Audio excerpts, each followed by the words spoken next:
Hey everybody, it's Lon Seib. It's time for another unboxing. We're going to take a look at the Google Pixel Slate today.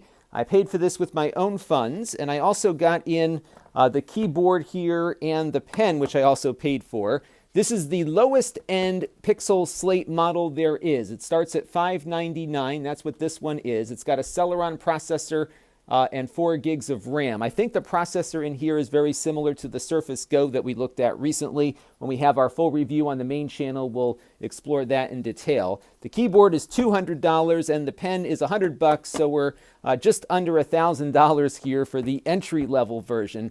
This will go up to one of those i7 Y processors, which are the equivalent of the Core M. So let's take a look and see what's inside the box. So here is the tablet itself. This is a 12-inch tablet, so it is a little bit larger than the tablets I usually get, so you can see what it looks like in my hand here. I like the aspect ratio. It's not too wide of a screen. Let's boot it up here and see what we get. Now this is a Chromebook. It runs Chrome OS, but it can also run Android apps as well. And we're going to look and see if we can get the Linux capability working on it too. It feels a little heavier than my iPad Pro, although in fairness, my iPad Pro is the 11-inch version. So we'll see what we get here. So I'm going to get it logged into my network and start playing with it. And again, we'll have a full review up on the main channel very shortly. You do have stereo speakers here in the front. Got a camera there as well. It looks like they really are pushing you towards the landscape usage of it. Nothing really on the back to look at beyond the camera here. We'll test that out in the review as well. And you've got some pogo plugs down here for the keyboard, which we will again unbox in a second. So that is the tablet portion. On this side, we have, it looks like, some instructions to get to know our Pixel Slate. And we want to be safe here as well, so you can be safe. Looks like, once again, we are not having a headphone jack installed, but conveniently you'll have your USB-C to headphone adapter in the box for you. So another company following Apple's lead in getting rid of the headphone jack. Kind of drives me crazy that they can make devices this big without a headphone jack, but that is the new reality. USB Type-C charging cable, and we have the charger itself. Let's get a zoom in on that and see what we've got for amperage here. This will go 20 volts at 2.25 amps max, so this will be a fast charger, which is good to see. So that is that portion there. So let's move on now to the keyboard and be very careful about our new tablet not getting damaged. And let's move the stack over here to the keyboard. The boxes are all kind of similarly designed, very attractive. And here is the keyboard cover. Again, this is $200.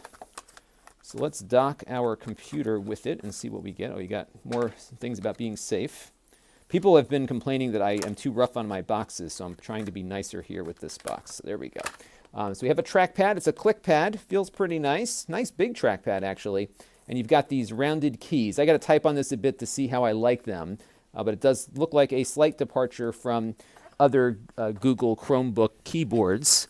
So I'm going to get the tablet back out here again and put it inside of this keyboard and see how it all comes together. So it's got a nice strong magnet that goes into place there, and I believe there is a kickstand on this or something to get it to prop itself up. Let's take a look here.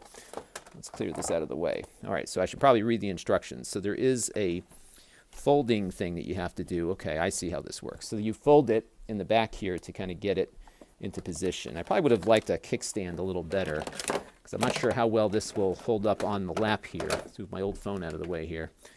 So I guess you can prop it up here by folding the keyboard case like this, so you can see how it goes together there. So not bad, not bad.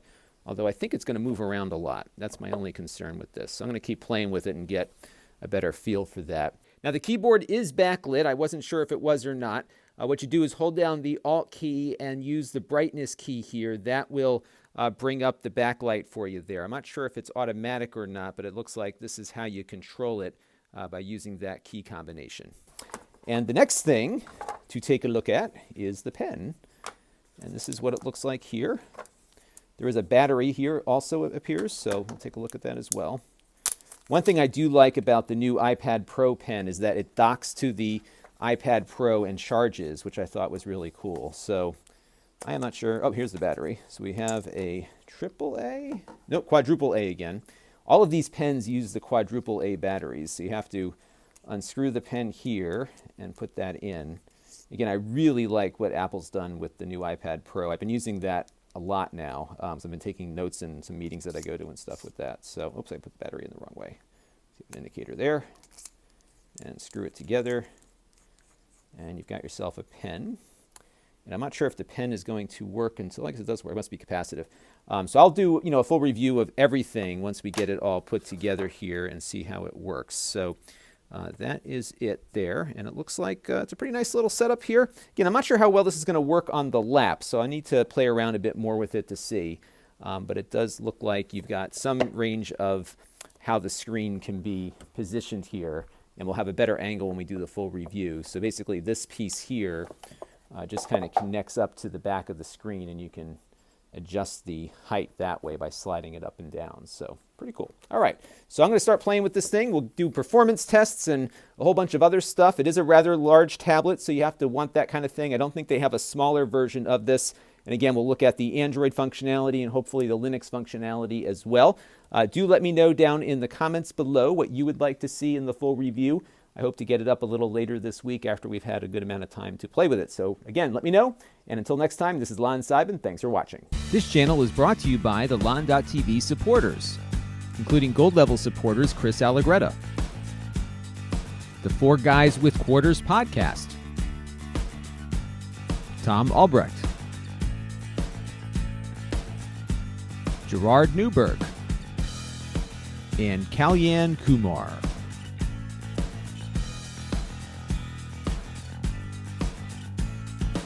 If you want to help the channel, you can by contributing as little as $1 a month.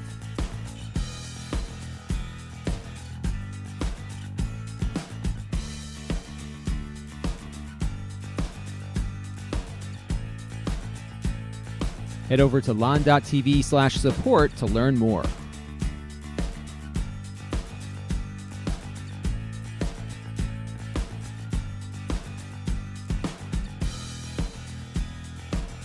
And don't forget to subscribe. Visit lon.tv/s.